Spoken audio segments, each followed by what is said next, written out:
Hola queridos amigos, bienvenidos a otra entrega de Contracara, aquí por TLV1, toda la verdad primero. Quiero agradecer las manifestaciones, las muestras de afecto, los comentarios que nos han hecho, la verdad que ha sido muy enriquecedor y por supuesto la gente que colabora con nosotros. De verdad, mil gracias. Cumplimos también con los cursos de CEPA, así que invitamos a todos a entrar en www.cepa.la. Ahí va a encontrar cursos valiosísimos. El programa de hoy me gustaría que lo tratemos un poco. Lo habíamos tocado hace un tiempo atrás, se llamaba La verdad ocultada, ¿no es cierto?, o La historia ocultada, de un trabajo de un gran historiador argentino. Hay otros temas en la historia que siempre que uno va investigando va encontrando nuevos documentos. Esos nuevos documentos van revelando otras cuestiones en la historia.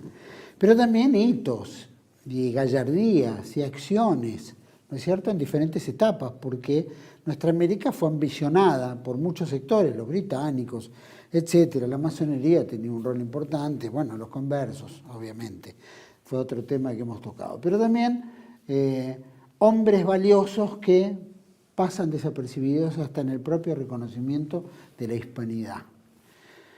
Vamos a profundizar de estos temas, hay muchos pendientes, con el profesor Federico Rivadeneyra Carles. Gracias, Federico. Buenas noches. Para mí es una satisfacción, y lo digo de corazón porque no me gusta halagar, estar en un canal nacional, católico e hispánico.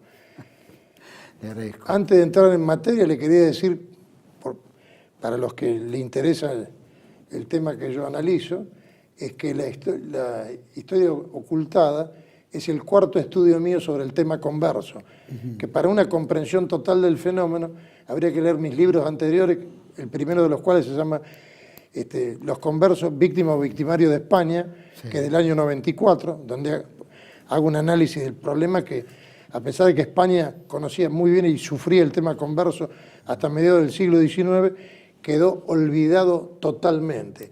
Hasta el extremo que Ramiro Ledesma Ramos, el fundador del nacionalsindicalismo, dijo que admiraba que Hitler en Alemania pudiera señalar al judío como culpable, porque nosotros no tenemos a un individuo, una raza para señalar. Claro. Se olvidó que era peor todavía, que tenían a los conversos adentro de España. Claro. Bueno, y después los conversos en las Indias, que es del año 2011, donde yo analizo la conducta de los conversos. O sea, el subtítulo es La historia detrás de la leyenda negra, porque hasta Juan Pablo II acusó a los españoles de la esclavización de los negros. Todo eso es falso. Está documentado, pero perfectamente, quiénes eran los que introdujeron la esclavitud de los negros en Hispanoamérica. Eran los conversos. Se sabe, todos esos datos son demoledores. Bueno, ahí lo estudié en profundidad. También los intentos de instalar un Estado judío en México en 1635. Y después el intento de invadir Chile, también por instalar un Estado judío. Y después Buenos Aires, ciudad conversa, que no solamente trata el tema de Buenos Aires, sino de la gran aluvión converso en toda Hispanoamérica, pero que también sirve para entender la historia ocultada que pasó con los conversos. Con respecto a lo que habíamos... Lo que a mí sí me gustaría nada más que volverlo a presentar nuevamente, porque forma parte del protocolo del programa. Sí, que el profesor Federico Rivadeneyra Carles, aparte de ser historiador, revisionista, es investigador, político y escritor. Entre las obras que él acaba de mencionar, por supuesto, están Los judíos y la trata de blancas en Argentina, Los conversos en las Indias, que es la historia detrás de la leyenda negra, La judaización del cristianismo, que son 3 tomos muy importantes y que han tenido una gran repercusión, Buenos Aires, ciudad conversa, que es la hegemonía criptojudía en el Plata durante la época hispánica. Otro de los trabajos, que fue el último y tan importante, está el anarquismo, judaísmo y masonería, los partidos políticos, otro de los trabajos, y el último trabajo, que fue el que hicimos el programa anterior, que tuvo 27.000 visitas, la verdad que una cantidad de preguntas también y comentarios, es La historia ocultada, que son los conversos y las independencias hispanoamericanas. Bueno, era el protocolo que hay que hacer, simplemente para ponernos a tono. Conversamos detrás de cámara que obviamente cuando uno es un investigador, es un historiador, siempre va obviamente buscando documentos o van apareciendo documentos. O de repente hay historias que ya no hay más documentos. Una vez me lo decía eso Félix Luna. Me dice, bueno, de Rosa ya no se puede decir más nada, ya están todos los documentos, ya se ha investigado todo, pero siempre hay alguna perlita, siempre hay una perlita escondida que aparece y cambia un poco la temática. En este aspecto, entendemos que en el Perú, en el Ayacucho, hubo un hecho trascendente con De la Serna, ¿verdad? Claro. El tema, si bien se ha señalado bastante, incluso en España, se ha hablado de la traición de la Serna en Ayacucho y existe una cantidad de indicios que lo demuestran. Pero resulta que 3 días después de entregar mi libro a imprenta, apareció un documento que no estaba en un sótano oculto, sino que el historiador y filósofo peruano, Wagner de la Reina, escribió un pequeño artículo, pero extraordinariamente importante en la revista de la Universidad Complutense de Madrid en 1985, donde ya las pruebas de la traición deliberada de la Serna son definitivas. Me referiré brevemente a este personaje. El primero el que trae datos concretos de la Serna y que Wagner de la Reina se refiere es Tomás de Iriarte, que es un rioplatense que estuvo en España sirviendo en el ejército español y después vino al Río de la Plata, vino con la Serna y después se pasó a las filas separatistas.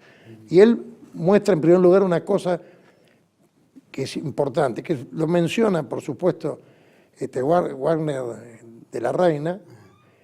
De hecho, el personaje pero me detengo un poco más que Wagner de la Reina en el personaje este.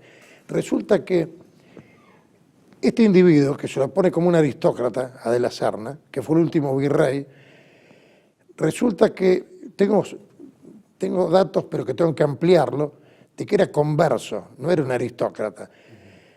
Y lo grave de todo esto, que él estuvo en el sitio de Zaragoza, en el segundo sitio, que termina en febrero de 1809, y después desaparece, y eso lo cuenta Tomás de Iriarte en sus memorias, que publicó en el año 60, Enrique de Gandía con comentarios. Entonces él cuenta, y es muy importante porque es el testimonio de un secesionista que trabó gran amistad con la Serna. La Serna era un coronel, teniente coronel. Cuando cae prisionero en el sitio de Zaragoza, lo lleva en España y se evade, pero no vuelve a España como los buenos españoles a seguir combatiendo al invasor francés. Se va a pasear a Turquía, a Italia, a Alemania, y hasta Iriarte se pregunta dónde sacó los medios para eso. Y entonces cuando vuelve lo hacen coronel de artillería. Pero nunca, si bien combatió bien, valga la redundancia, pero nunca fue un jefe, nunca mandó nada, no era nadie la Serna. Entonces, como la Serna era un liberal, pertenecía al grupo de liberales que se veía en peligro en España porque había vuelto Fernando VII a la monarquía tradicional, con los defectos de la monarquía borbónica, que no es exactamente la tradicional española.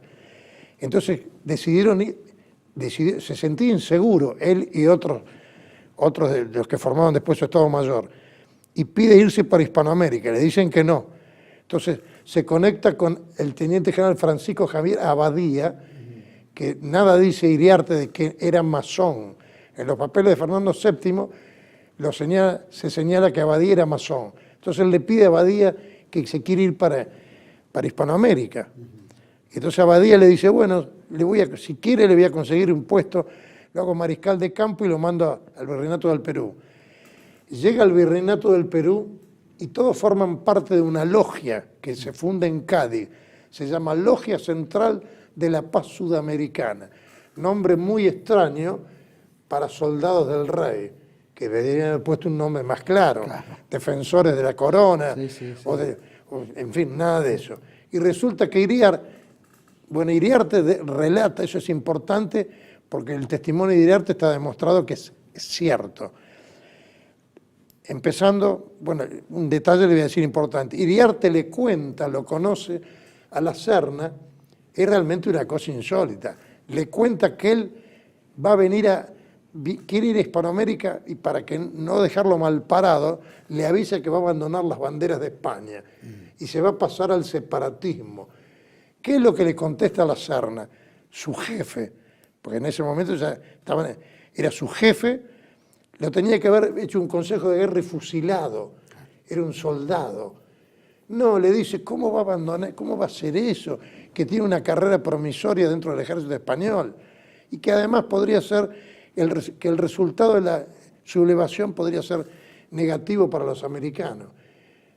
Él le dice, no, yo voy a seguir. Entonces dice, la Serna me hacía broma, lo consideró una cosa juvenil, una cosa insólita. Lo grave que después el virrey La Pezuela cuenta que la Serna le facilitó el traspaso a las filas separatistas, la Serna. Ahora, entonces es importante señalar esto, podríamos hablar largamente, pero trataré de sintetizarlo. La Serna Iriarte cuenta que la logia, el venerable era Jerónimo Valdés. Jerónimo Valdés apenas lo había conocido recién a la Serna cuando se embarca, lo dominó totalmente. La Serna carecía totalmente, era un hombre sin personalidad. Y Valdés era un individuo siniestro, era el venerable de la logia. Bueno, y todos los generales, Seoane, Ferraz, todos los que venían, eran todos masones, estaban todos en la logia. Por supuesto, Iriarte también. Cuando llegan, ya se enfrenta a la Pezuela, el virrey de Pezuela, que demostró ser un buen militar, lo derrotó 3 veces a Belgrano, pero demostró falta de energía, como le pasó a muchos virreyes. El virrey Abascal fue el último gran virrey de Perú, que era un hombre de carácter. Entonces empiezan a conspirar contra la Pezuela, que era un hombre fiel al rey y que era monárquico, ortodoxo, tradicional. Y empieza una campaña, apenas llega ya lo maltrata a la Pezuela, le dice que él pronto va a tener un ejército y va a invadir Buenos Aires, si el clima se lo permite. Todo fanfarronería, despreciaban, odiaban a los criollos y odiaban a los indios que integraban los ejércitos y a los mulatos, zambos que integraban los ejércitos españoles. Lo que no aclara Wagner de la Reina, ¿por qué lo odiaban? Lo odiaban porque los criollos, o sea, los españoles americanos, eran fieles a España y eran católicos. En cambio, ellos eran liberales. Y aparte, en cambio dice que Olanieta, Ramírez, que fue un general importante en Hispanoamérica, y la Pezuela amaban a los criollos, porque se daban cuenta cómo se sacrificaban por España y por el rey. Ahora, O sea que la religión tiene un punto fundamental que ver en todo esto. Sí, por supuesto, sí. Lo que le comentaba a usted, o sea, el triunfo de España lo demuestra que pese a todos los conversos y todo, les dio una formación, incluso a uno le llama la atención, porque compara lamentablemente los mestizos de Hispanoamérica actual, que no tienen la disciplina. En esa época España los disciplinaba, impedir el alcoholismo, la corrupción, por eso sirvieron tan bravamente como soldados españoles. Lo grave de todo esto, habría que sintetizarlo porque son muchos datos, ellos hacen una conjura para derrocarlo a la Pezuela con argumentos falsos. Si bien demostró debilidad, pero ¿qué pasa? También en el trienio liberal, porque ellos llegan acá en 1816, pero el funesto trienio liberal de 1820-1823 les obliga, los liberales triunfan en España, y le dicen que hagan un armisticio con los separatistas. No le dice que los exterminen, que hagan un armisticio. Entonces Morillo, que era un general que vino acá a reprimir el levantamiento, resulta que era masón Morillo, y se abraza con Bolívar, que todavía tiene una estatua, y hacen un armisticio. Y por eso, por ejemplo, en Asnapuquio hacen el complot, palabra más adecuada, es decir, la conjura, palabra bien española, y lo derrocan a la Pezuela con falsos argumentos. Se derrocó al representante del rey, una persona que no tenía ningún antecedente, Pero ¿qué pasa? Estaba manejado por Valdés y aparte él pertenecía también a la masonería y está demostrado que ellos no venían solamente, el mismo Wagner de la Reina, y se cree que venían con ambiciones, sí, querían enriquecerse también, porque empezaron a tratar de sacarle dinero a la población, tenían desprecio por los criollos y por todos los hispanoamericanos. Pero ellos lo que vinieron, como se demuestra después, es a entregar al virreinato del Perú a los separatistas.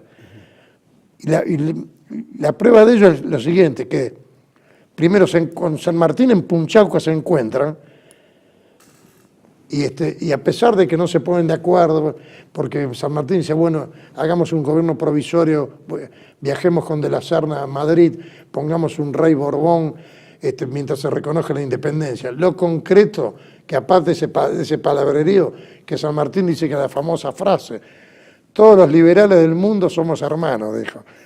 Esa frase famosa de San Martín.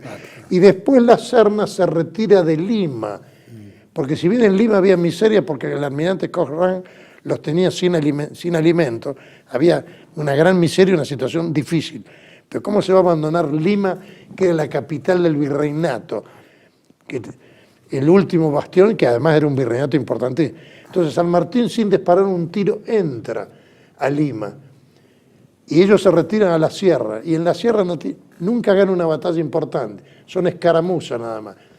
Sería largo explicar cómo Canterac estaba frente a San Martín no disparó un tiro. El general Canterac, que era otro de origen francés, otro de los masones que estaba con la Serna, tampoco lo atacó a San Martín. O sea, hubo una entrega. Ahora, ¿cómo se sabe realmente que hubo una entrega? Algo terrible, algo que realmente es impresionante.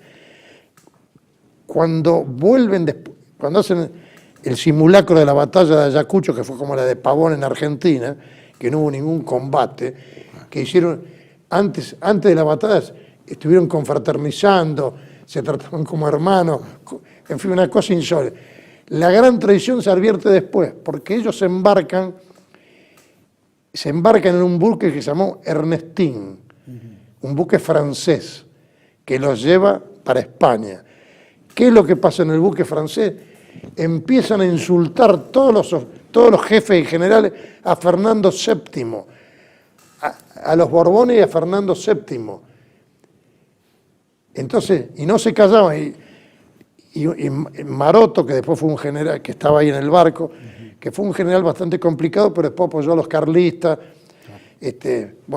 Maroto le dice que no hagan eso. Y le dice a De la Serna, por favor, hágalos callar. De la Serna no dice una palabra. Estaban insultando a Fernando VII. Entonces, y todo eso se sabe, y después cuando llegaron ya a Río de Janeiro, habían llegado a Río de Janeiro y continuaban los gritos. Entonces Maroto dijo, si no se callan, le entierro el sable, los mato. Entonces ahí se callaron. Entonces, ¿cómo se enteran de esto? Que adentro del barco había un oficial de inteligencia francés, del Ministerio de Interior, y eleva al Ministerio de Interior de Francia lo que estaba pasando en el barco. Y dice claramente, esta gente, ¿cómo podía defender al rey de España si lo estaban insultando después de la batalla? Es algo terrible.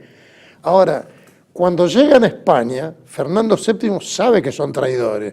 Por eso en España se los llama ayacuchos a todos. Y Olanieta, Pedro Antonio Olanieta, no sé, lo nombra virrey cuando ya había muerto Olanieta, que la verdad que es una figura heroica, el único general que murió, como él decía, por el trono y el altar contra los masones liberales, y que lo acusó de una capitulación infame a la Serna. Pero ya había muerto cuando lo nombra virrey.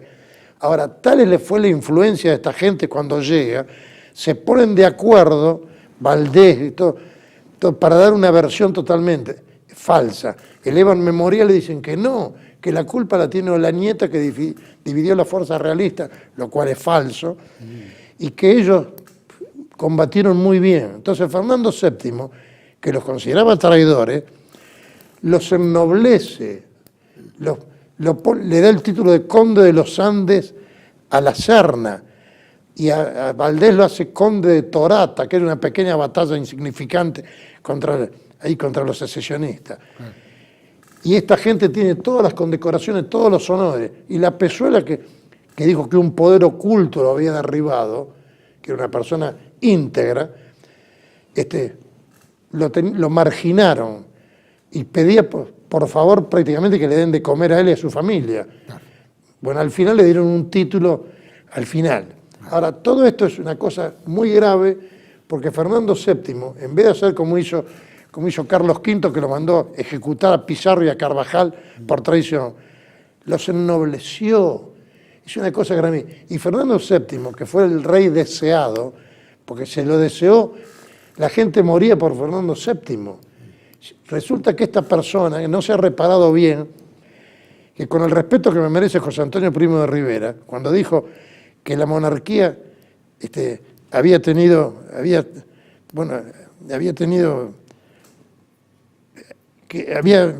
ahora se me escapa, yo tengo buena memoria, pero se me escapa la frase que es muy conocida, que había sido gloriosamente fenecida. No fue gloriosamente fenecida. La monarquía española la destruyó, la entregó en forma insólita Fernando VII. Él completó el trienio liberal, porque en el 33 la sucesión le correspondía a su hermano Carlos María de Borbón, y se le entrega a su hija de 3 años, Isabel II, que no la educaron para nada, y entonces él completa la obra del trienio liberal, porque desaparece la monarquía española. Y en el 31 lo que se terminó es una pseudo-monarquía, la llamada monarquía constitucional, donde el rey es un figurón. Y en una elección municipal, Alfonso XIII, que era un personaje mínimo, que no estaba a la altura de las circunstancias, abdica y se va. O sea que, lamentablemente, la responsabilidad de Fernando VII es enorme. Eso es producto porque son Borbones y los Borbones tienen los Borbones han sido una nefastos, carga. es un dato, porque si bien los carlistas eran tradicionalistas, nunca tomaron el poder los carlistas. Lo concreto que todos los Borbones no se salva ninguno, uno peor que otro. Y lo que hizo Fernando VII es increíble. O sea que los liberales que tanto lo odiaban, al final vieron que este hombre entregó la monarquía, la destruyó a la monarquía. Sí, una sola lucha. Y Olanieta quedó hundido como una persona responsable de la traición. Pero para mí tiene una importancia, es decir, para mí no, desde el punto de vista histórico, lo que pasó con la Serna, que era una persona que nunca había dirigido nada. Hasta Iriarte dice cómo estaba España, que le dieron un alto cargo a un hombre que nunca había tenido mando, que lo hicieron general y después fue el segundo después de la Pezuela, que después lo derroca la Pezuela. Hasta los propios secesionistas dicen que Anapuquio fue la antesala de Ayacucho, que fue una traición y la Pezuela lamentablemente no tenía que haber aceptado eso. Y uno de los personajes, que hay gente errónea, porque hay entre los que le dicen a la Pezuela que directamente renuncie, y la Pezuela dice, no quiero. Bueno, si no renuncia, lo vamos a sacar. Uno de los que le lleva es Seoane, que es un militar que estaba con ellos, y el conde de San Lorenzo de Valle Umbroso, que algunos despistados dicen un aristócrata monárquico. No es así. Este conde de Valle Umbroso descendía de Diego de Esquivel y Jaraba, que había comprado en 36.000 pesos su título nobiliario en 1685. Y que además esta persona es la que no era un fiel a España, es la que entra en la conjura y derroca a la Pezuela. Ahora, tiene una gran importancia, por lo que le comento, porque ahora ya está documentado, ha pasado desapercibido lo que dijo Wagner de la Reina, la documentación que trae. Está documentado que esta gente vino, como dice el informante francés, dice, esta gente que insulta al rey y a los Borbones no vino a defender al rey, vino a entregar el virreinato del Río de la Plata. O sea, lamentablemente, es una cosa que ha pasado, esta documentación de Wagner de la Reina ha pasado desapercibido. Cuando te decía Virreinato del Río de la Plata, Virreinato del Perú. El Virreinato del Perú. Ahora vamos a un pequeño corte. Sí. ¿Cómo termina este señor de la Serna? La Serna vuelve a España, al principio lo consideraban traidores. Sí. traidores. Sí, sí. Y Fernando VII decía, son traidores, son ayacuchos. Pero después le iban memoriales, no sé si...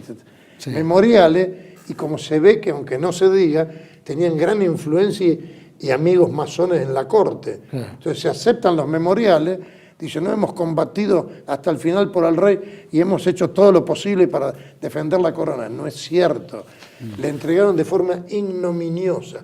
Ahora, lo grave de todo esto, y con esto dejo el tema de la Serna, es que la logia, porque había masones en Perú, pero no había una... pertenecían a masonería de otros países. No había una logia masónica, pero la primer logia masónica del Perú es la que traen de Cádiz Valdés y la Serna y sus cómplices. Y después, cuando se regulariza y Perú se separa de España, es la primera logia que cambia de nombre y se llama Logia La Paz y Perfecta Unión número 1. O sea que la masonería la introdujo la Serna en Perú. Es de una gravedad extraordinaria. No, y lo peor es que después vimos un rol de la masonería en Perú terrible. fuertísimo, ¿no es cierto? Inclusive en el viaje de San Martín hay un monumento, que fue muy rápido, que se llama el Monumento a los Héroes, creo que se llama. Era una vieja iglesia que se transformó en monumento, y en los sótanos, por supuesto, tienen todos los muertos por la independencia y los que han luchado durante, inclusive el sarcófago, ¿no? de Castilla, creo que era, ¿no? Y brutos mensajes masónicos prácticamente en todo el sector donde fue inclusive una iglesia, ¿no? La mayoría eran símbolos masónicos, increíble. Vamos a un pequeño corte y me gustaría, pasamos el 12 de agosto, fue el día de la Reconquista, un día emblemático para los argentinos, que no se conoce ni siquiera en Inglaterra, pero que tuvo poca hasta eco en muchos sectores. Quisiera que profundicemos los roles del 12 de agosto. Vamos a un corte, volvemos enseguida con el profesor Rivadeneyra Cardés. Ya estamos de vuelta.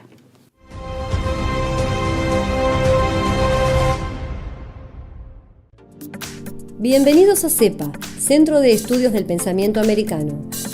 Nuevo sitio web de cursos de formación en política, filosofía, historia, literatura, geopolítica, religión, psicología y más. Cursos de formación que reflejan el verdadero pensamiento americano.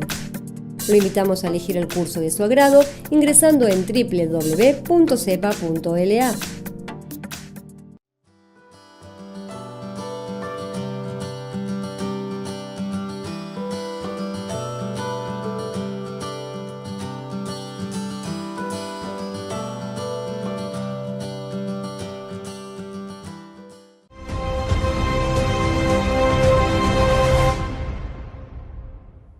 Bueno, continuamos en este segundo bloque de Contracara con el profesor Rivadeneyra Cardés, y habíamos dejado en el bloque anterior un poquito de esto. Se cumplieron, ¿no? Otro aniversario, el 12 de agosto pasado, donde se impidió la reconquista, o se hizo la reconquista de Buenos Aires de las manos británicas. Hubo personalidades extraordinarias, como el caso de Liniers, ¿no? Uno de los hombres emblemáticos que ha tenido un rol fundamental en este combate. Claro, ¿Qué podemos decir de eso? Es que la importancia que ha tenido las invasiones inglesas, y los ingleses la importancia que le dieron. O sea, los ingleses dijeron que nunca habían sido, incluso yo lo reproduje en mi libro, es feo citarse a sí mismo, pero lo reproduje porque se trató de minimizar la historia oficial argentina, trató de decir, no, que fue una aventura de Belfort. No, señor, ellos tomaron el poder en nombre de su majestad, y aparte el Time y todo, y el gobierno inglés dijo, a partir de ahora Buenos Aires es parte integrante del Imperio Británico. Sí. Y se llevaron, el tesoro se lo llevaron al 4 toneladas de oro. Claro, ¿no? Al Banco de Inglaterra. Y después, cuando fueron derrotados por segunda vez, los ingleses dijeron que nunca habían sufrido una humillación como la derrota, que eso había hecho un daño inmenso no solamente al ejército inglés, sino al pueblo inglés, que era una humillación como habían sido derrotados. Y en ese sentido, la figura de Liniers, a nosotros en el colegio nos enseñaban, sí, que las invasiones inglesas, pero nos enseñaban de una forma superficial, que se los echó con aceite hirviendo, no nos daban la importancia. lo que hizo Liniers es extraordinario. Es una figura, incluso como la historia oficial lo quiere rebajar, porque después fue fiel hasta la muerte al rey y a España, entonces no se ve en toda su dimensión lo que hizo Liniers. Si bien, bueno, la Reconquista también es inseparable de la defensa. O sea, le decía que un descendiente de la Pezuela tenía el archivo de la Pezuela que se perdió en la Guerra Civil Española, porque el antiguo virrey estaba entusiasmado con Liniers y ponderaba toda la estrategia que tuvo y decía que lo derrotó a los ingleses hasta con elegancia, porque fue una victoria fulmínea. Claro.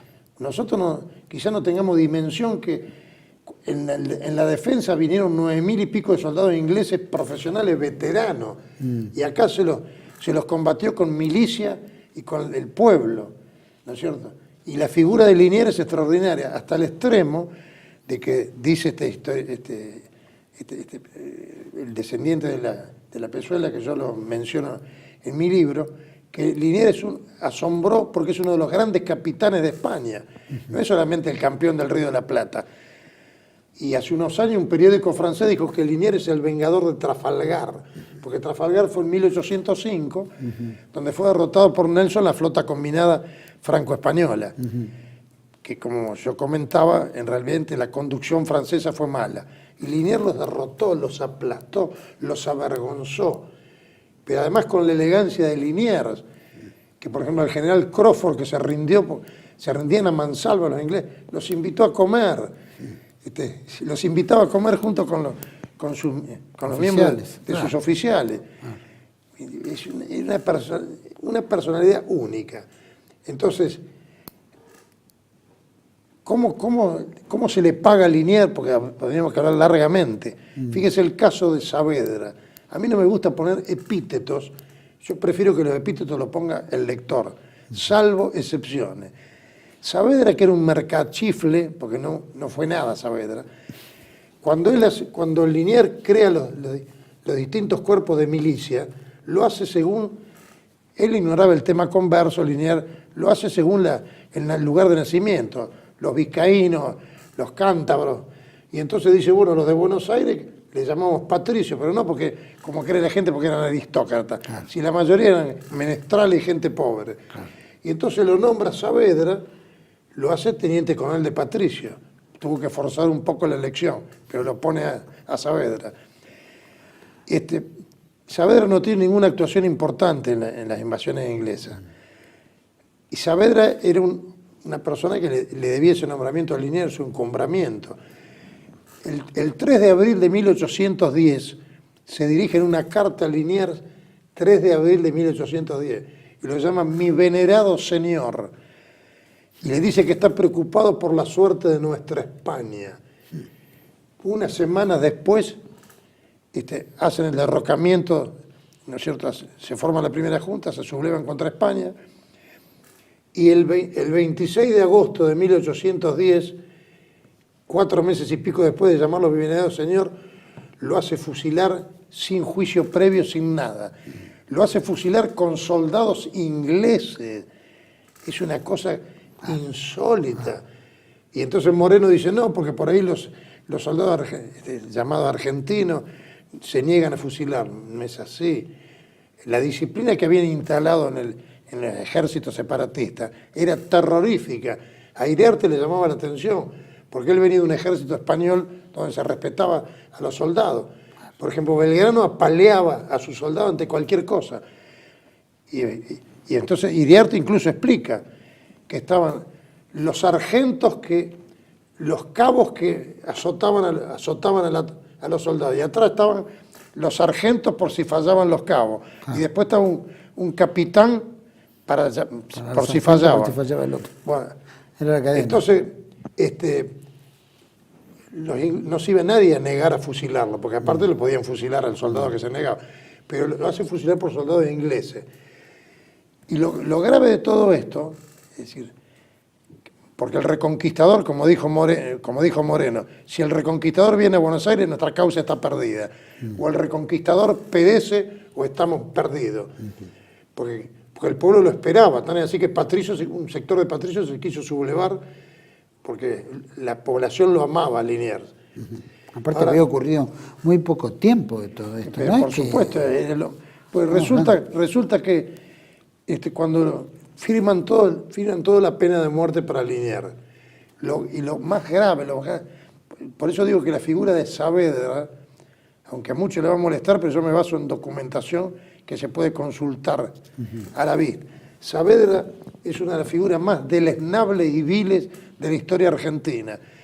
Al venerado señor que le dice el 3 de abril, después se publica un manifiesto el 11 de septiembre, pocos días después del asesinato de Liniers y de sus compañeros, que se publica en la Gaceta el 11 de octubre.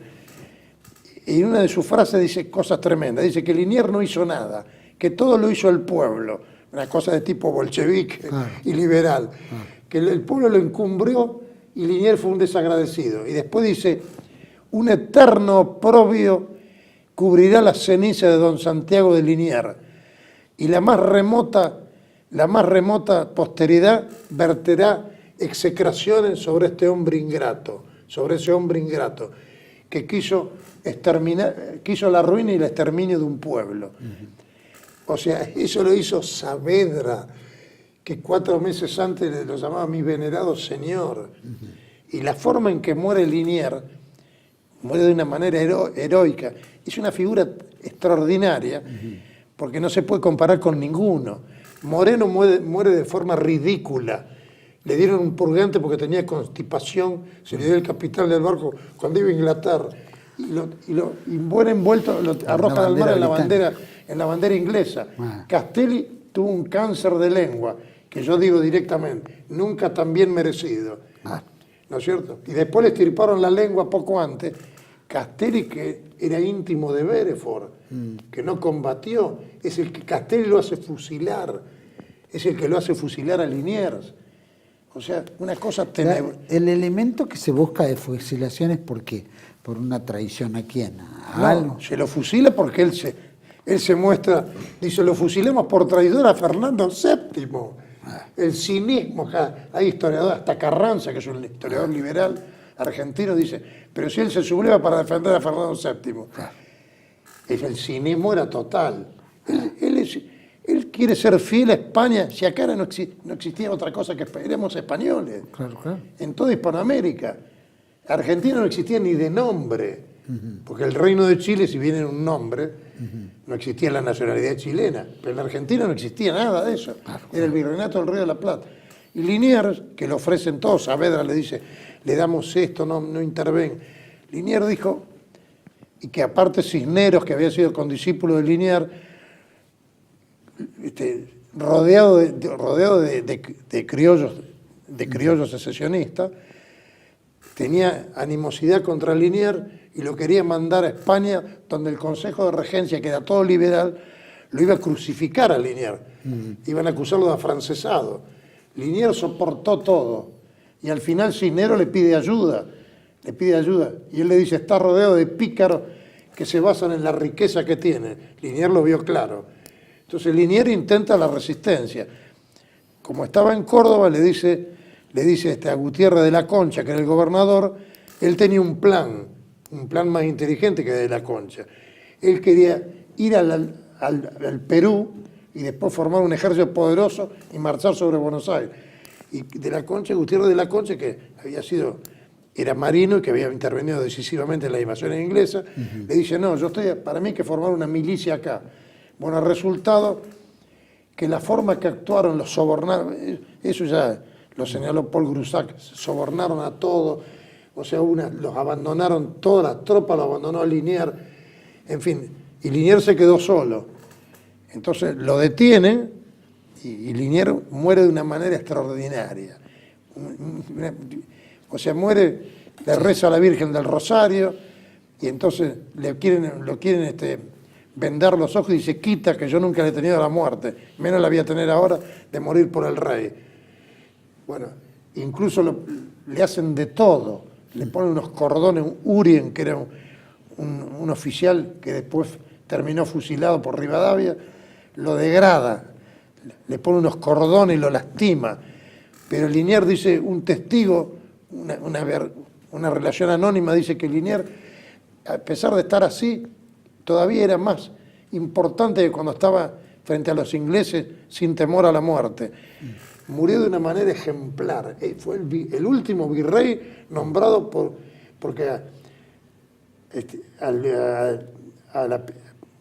por ejemplo, el último virrey que lo nombra el rey Carlos IV, porque después lo nombran los consejos de regencia los virreyes. Claro.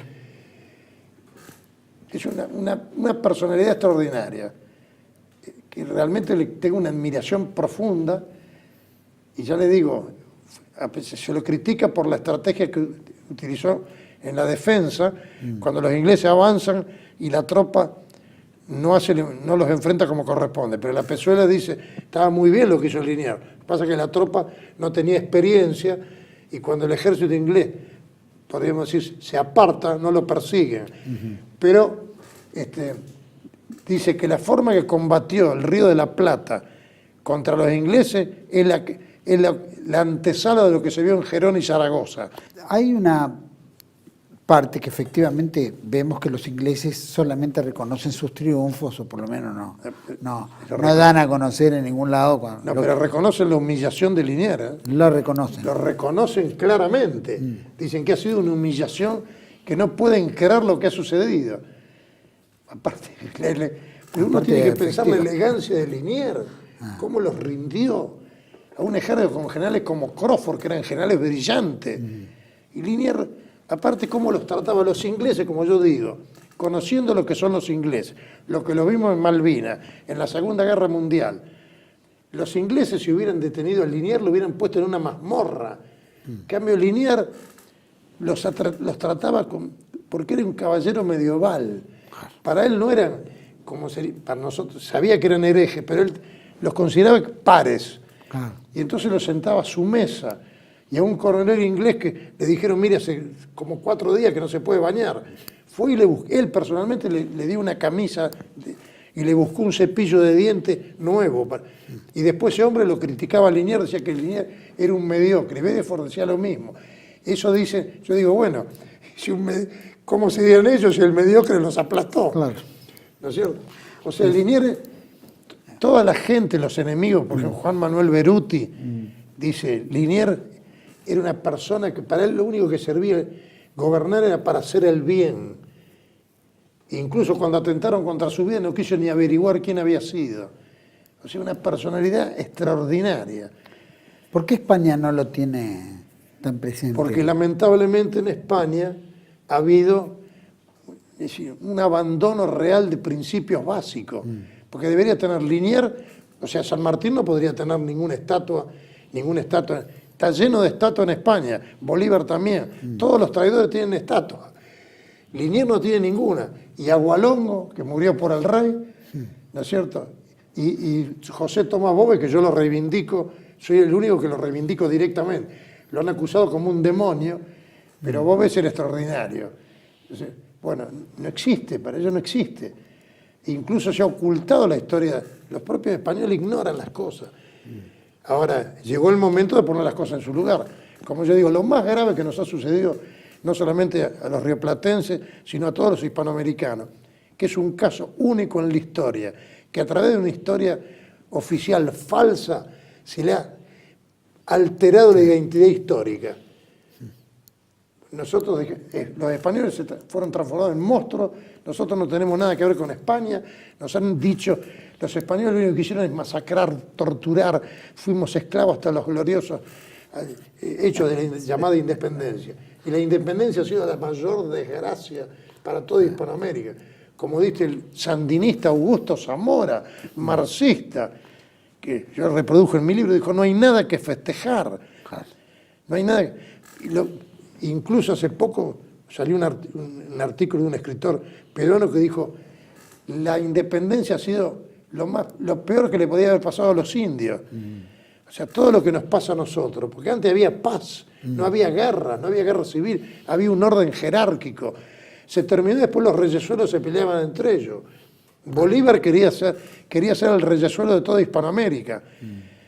Y apenas tomó el poder quería la dictadura vitalicia, Por eso es un error de Marius André, que es un escritor francés muy bueno, que escribió Bolívar y la Democratie, y en el libro El fin del Imperio Español y la América dice Simón Bolívar, víctima de la barbarie democrática. No, Simón Bolívar lo que quería era el poder omnímodo, y después, bueno, fue una cosa, todos los caudillejos, todos los que vivimos en Argentina, unos contra otros, guerras civiles, miseria, hambre. Hispanoamérica lo que hubiera sido si hubiera permanecido Estados Unidos, que era 13 colonias, se transformó en un monstruo. Calcule lo que sería Hispanoamérica. Lo que sí me gustaría aclarar, saliendo ya del tema, recordar por supuesto a Liniers, que realmente ya no es solamente el campeón del Río de la Plata, es el campeón de España. Pero yo quería decir que, bueno, que sería... Se me escapó un poco lo que le quería decir. El homenaje, pero sí, un homenaje reconocido sin duda. Yo, mientras vamos analizando esto,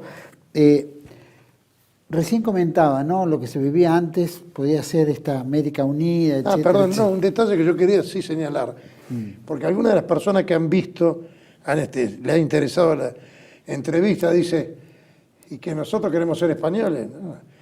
Nosotros lo que queremos es primero conocer la verdad histórica y saber que somos hispánicos. Ya Manuel Gálvez, que era un liberal, cuando fue a España y después volvió y escribió El solar de la raza. Y se dio cuenta que, dijo, somos españoles porque hablamos español, en primer lugar. ¿No es cierto? Pero por otro lado, por ejemplo, la Argentina de por sí nunca será una potencia mundial. En la época de Perón alcanzó a ser una potencia en Sudamérica. Pero nunca podemos ser una potencia mundial. Sí lo vamos a hacer dentro de la reconstrucción del imperio hispánico, donde la Argentina puede ocupar un lugar importante. Pero dentro de la reconstrucción de la hispanidad, que no es una utopía, como dice el mismo Salvador de Madariaga, la hispanidad existe, falta reconstruirla políticamente. Entonces, eso es importante, con los medios actuales, en una confederación o lo que sea. Pero nosotros tenemos una cosa que no tienen los demás. Tenemos millones de personas que hablan español, rezan a Jesucristo y tienen un lenguaje común y una historia común. Entonces, hablar, por ejemplo, del mercado común con Brasil es una ignorancia total. Brasil es un enemigo histórico nuestro, como Portugal, porque después de la batalla del Jugarrote en 1390, Portugal se transformó en enemigo total de España. Un brazo inglés en toda la operatoria. Totalmente. Todo esto que comentaba que de alguna manera lo previo a las independencias, en fin, había cierta, llamémoslo, alegría de unión o de sentido común entre todos nuestros virreinatos, provincias, etcétera, de la España en América.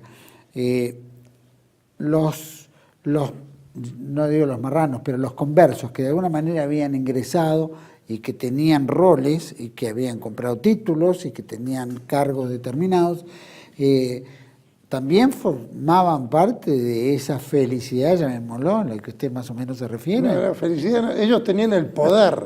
Claro. Ellos tenían, en términos, como yo dije la vez pasada, era la oligarquía, la que tenía poder y que después traiciona al rey. Hay una amplia documentación que ellos trabajaban al servicio de Inglaterra, pero no formaban parte... Porque de ese mundo, claro, la gente cultural, confunde religioso. muchas veces la mimetización con la asimilación. El judío puede adoptar una posición externa, pero se mimetiza, pero no se asimila. Es inasimilable. Y por eso no es casualidad que todos los dirigentes secesionistas, separatistas, eran conversos. Y ahora yo le agregué, porque en mi libro omití la genealogía paterna de Alvear, porque lo que pasa es que yo hice primero un capítulo y después el capítulo 4 sobre la progenie conversa de los secesionistas le hice a posterior, porque resulta que ahora ya está demostrado y aceptado. La familia Alvear dice, sí, San Martín es el hijo de Diego de Alvear, es el hermanastro de Carlos, y ya incluso en la genealogía aparece, usted lo busque. Y la familia presentó junto con Chumbita, que es el autor del Secreto de Yapeyú, un pedido para que se haga el ADN. Ahora bien, lo que yo había puesto era nada más que la genealogía materna, pero si San Martín es el hijo de una guaraní con el padre de Alvear, podía no ser converso. Claro. Y lo es, porque digo, la familia Alvear no es una familia de caballeros, como dicen ellos, es una familia de mercaderes vitivinicultores. En Montilla ellos tienen la más antigua, los más antiguos viñedos de España. Y son mercaderes, no son aristócratas. Porque aparte lo demuestra, porque descienden, entre otros, de Castillejo y los Baena. Los Castillejos es una familia encumbrada en Andalucía, pero que eran conversos. O sea, está todo bien documentado. Lo que pasa es que, ¿no es cierto?, molesta. Le quería hacer una observación, porque a veces con una conversación así puede haber, sin querer, un poco de desorden, uno se acuerda de algún dato. Por ejemplo, una de las personas que se interesó en mi entrevista dijo, increíble, Saavedra se llamaba Judas. Claro, se llamaba por Judas Tadeo, por San Judas Tadeo. Pero él actuó como el Iscariote. Claro. Pero la diferencia es que el Iscariote se suicidó. Claro. Y él no, él se enorgulleció de la tradición. O sea, por eso yo puedo decir, aunque se diga lo que se diga, la vileza de Saavedra. Porque Moreno podía decir muchas cosas de Liniers. Porque Liniers lo había enjuiciado por secesionista, por el alzamiento de Álzaga el 1 de octubre del 1 de enero de 1909, y aparte no había combatido en las invasiones inglesas, lo odiaba. Pero en cambio Saavedra no. Saavedra estaba muy vinculado a Liniers, que lo encumbró. Así que, por eso digo que realmente ha sido Judas Iscariote. Sin duda. ¿Cuántos Liniers hubo en toda Hispanoamérica? ¿Uno solo? Y yo diría ¿O que muchos? ahora me recuerdo siempre a Blas de Lezo, y yo digo, si hubiera estado Blas de Lezo frente a Cosgrán en Perú, los hubiera aplastado. Lo que pasa, así se dieron las cosas. No, o sea, no estuvieron los hombres Liniers. San Martín tuvo este almirante inglés, que era un verdadero pirata, que lo trasladó a Perú, pero si hubiera estado un Blas de Lezo, no hubiera sucedido nada. Ahora fíjese otra cosa terrible con respecto a la Serna. La Serna se va de Lima y le deja que entre a San Martín sin disparar un tiro. Es una cosa de una infamia total. Cómo se regaló el Imperio Hispánico, obra de la masonería, pero aparte, ya le digo, tengo sospechas y tengo datos, pero que todavía los tengo que ampliar más sobre de la Serna como converso. Fue una conspiración contra España del judaísmo internacional que no le perdonaba, de los conversos fundamentalmente. Claro. El odio contra España que sigue existiendo. Ese odio es... ¿por qué? La gran nación católica, el imperio católico. Claro. Y el imperio católico y anticonverso. Claro. Que es admirable la concepción clara que tenía España, que puso los estatutos de limpieza de sangre, que le horrorizaban a Menéndez de Pelayo, que no es lo que uno cree, que decía que era una barbaridad. No, no era una barbaridad, porque se sabía perfectamente que el converso seguía conspirando contra la religión católica y contra el imperio. Lamentablemente, España tuvo un imperio de 350 años, pero en vez de estar Felipe II, estaba Fernando VII, que fue una verdadera desgracia. Ahora, obviamente el odio, ese odio visceral que tienen estos conversos, etcétera, se plasman, por ejemplo, en impedir que Isabel la Católica sea santificada, por ejemplo, o beatificada. ¿Y quién se opuso rápidamente? Juan Pablo II, que la puso a Edith Stein, falsa conversa, y como yo digo, fingida santa y falsa conversa, que iba a la sinagoga hasta el día anterior a entrar al monasterio. Yo lo documenté bien. La hizo doctora de la Iglesia, cuando la santa realmente es Isabel la Católica, una figura purísima, una figura extraordinaria. Pero claro, es España, no se quiere que nada... O sea, el odio a España es total. O sea, España siempre ha sido la defensora de la Iglesia Católica, mucho más que Francia. ¿Puede reivindicarse en algún momento? ¿España puede volver a ser? ¿Puede brillar de vuelta de alguna manera con Hispanoamérica? Yo creo que sí, en la medida en que se tome conciencia. Mire, lo que usted dice, toda la verdad primero, es lo que yo sostuve siempre. Yo tenía un periódico, El Ataque, de mi movimiento, y decía, el esclarecimiento es la primera etapa de la liberación. Lo primero que tenemos que saber es la verdad. Porque incluso en política no se puede actuar, no se puede combatir si usted no conoce la verdad. Claro. Entonces, cuando se sepa la verdad exacta, entonces cuando España se dé cuenta que no tiene nada que hacer en el mercado común europeo, porque Europa, la Unión Europea no es una unión cultural, es un mercado. Claro. Y es un Estado internacional que no existe. Es una etapa previa al gobierno mundial, es una realidad. Casualmente Levinas, el filósofo judío muy amigo de Juan Pablo II, decía, se necesita una Unión Europea para el reino del Mesías. Cuando se tome conciencia que el puesto de España está con Hispanoamérica, y que nosotros nos demos cuenta de que hemos sido separados, chilenos, mexicanos, que nos hicieron enfrentar, ¿se da cuenta?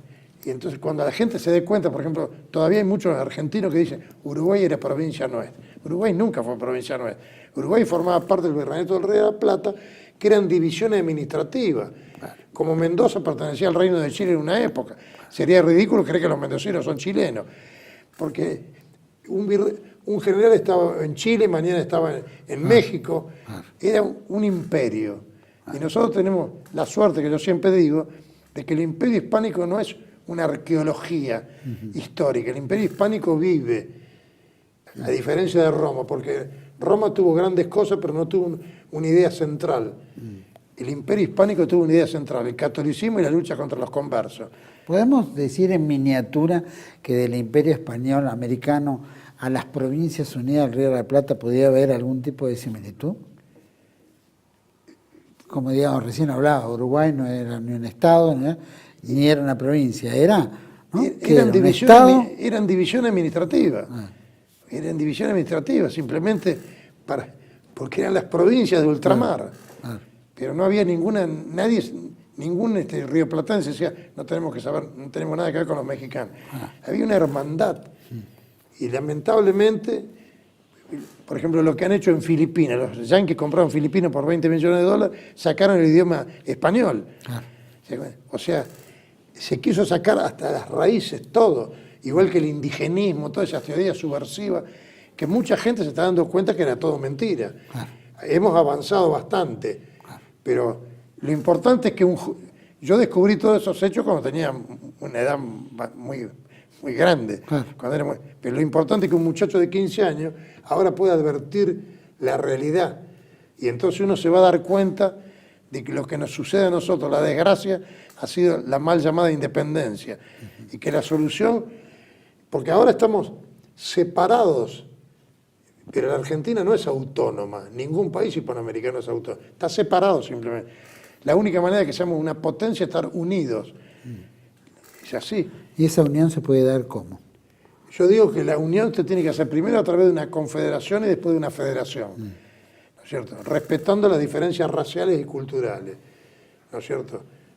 Yo no tengo nada con, por ejemplo, critico la inmigración de países limítrofes a la Argentina porque destruyen nuestra etnia nacional, pero cada país tiene que permanecer con su cultura y su forma de ser. Entonces podemos hacer no una nación, sino una confederación.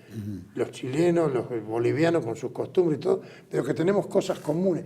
Los motivos de unión son superiores a los de desunión. El catolicismo, la cultura hispánica, nuestras costumbres, nuestro idioma. Eso es muy Ahora importante. Cuando Castellani decía, el padre Castellani mencionaba que Argentina era un país mistongo, lo digo, ¿hay una etnia propia de argentinidad y algo? Si somos una especie de mezcla de un montón de cosas. No, yo diría que la Argentina era el país más europeo de todos. Lamentablemente vive una gran inmigración que está destruyendo la etnia nacional. Y ahora la Argentina corre el peligro de no ser nada. Porque todas las personas que vienen, no es como el imperio, los bárbaros cuando atacaban el imperio, es decir, que los bárbaros querían ser romanos, no querían imponer sus costumbres.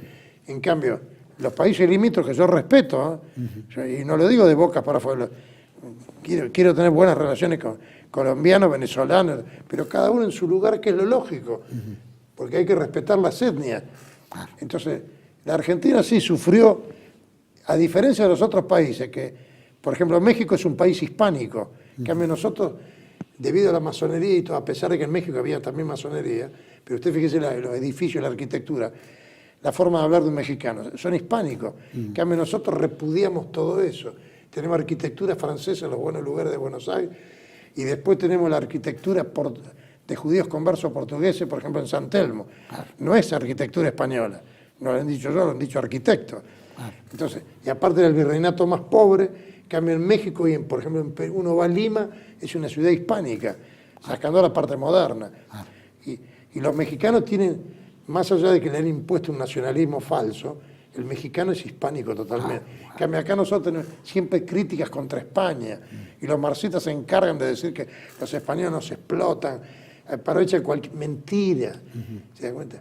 Sabes que nunca han vivido en países anglosajones estos muchachos. Sí, no tienen idea de lo que es la mejor prueba, como yo digo siempre, gran parte de Hispanoamérica es mestiza. Sí. Quiere decir que los indios, los españoles los mataban.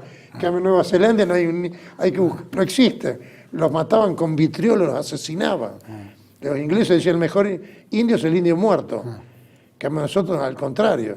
Bueno, los norteamericanos mismos, ¿no? En el West Manifest, ¿no? Sí, que se cepillaron media población.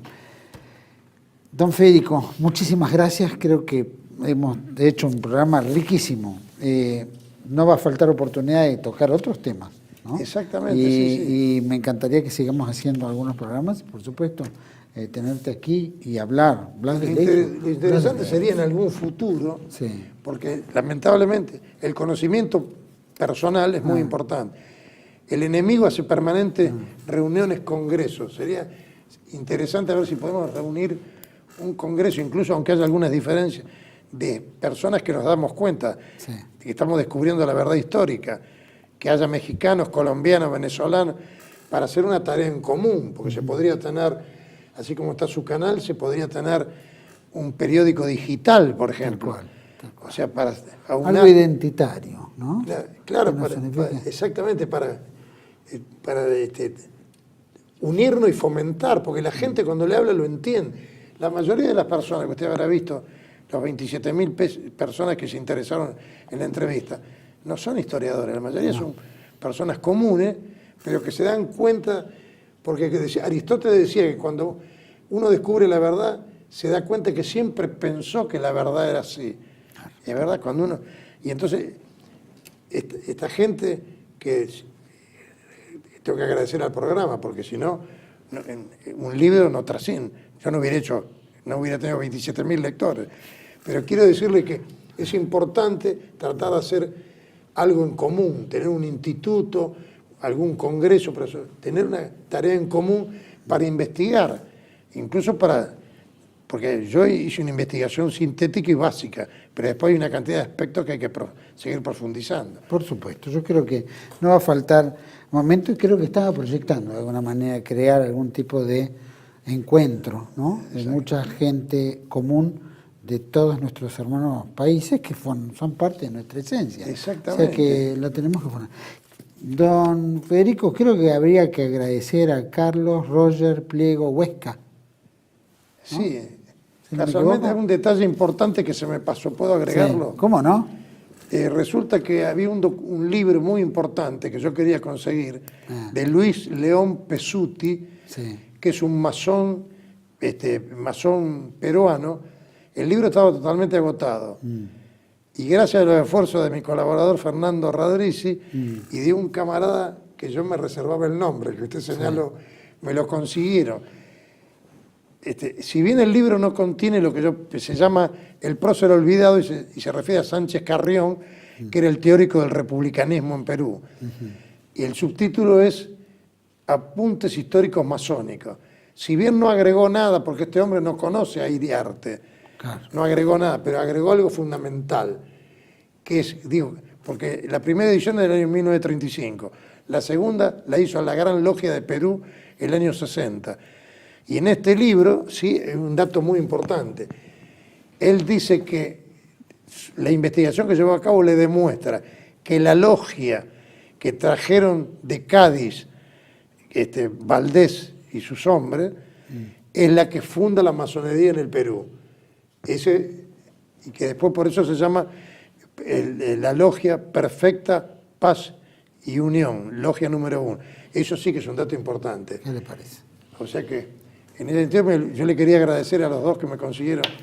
Y hay muchos amigos peruanos que pueden mandar mucha información también, ¿eh? Así que, aparte otros países que pueden colaborar. No, sí, por Escribiéndonos supuesto. abajo, Fíjese que, por ejemplo, el manteniendo- dato del Ministerio francés, Wagner de la Reina menciona 2 o 3 frases. Lo interesante sería tratar de ir a París, al Ministerio del Interior, y reproducir todo el documento. ¿Se da cuenta? Ahí sería Pero ya, bueno. por supuesto, con esos datos sabemos lo que es la Serna, que se acaba de publicar hace poco un libro en España, diciendo la Serna, el último virrey del Perú. Por lo menos Wagner de Reina ya dio el primer puntapié. Ahora hay La verdad seguir que adelante. siendo él Ah. un independentista, Sí, sí. que comete un error al final porque dice, se está hablando de lo que hicieron la Serna, pero se olvidan de la tenacidad de Bolívar, dice, y de la capacidad de Sucre. Una contradicción, porque si en Ayacucho no se combatió, no hay ninguna capacidad de Sucre. Federico, estamos muy prontito a tocar otros temas, en breve. Perfecto. Muchas gracias. Buenas noches. Entonces. A todos ustedes, gracias. Espero volver a reencontrarnos en otro encuentro de Contracara aquí por TLV1. Toda la verdad primero.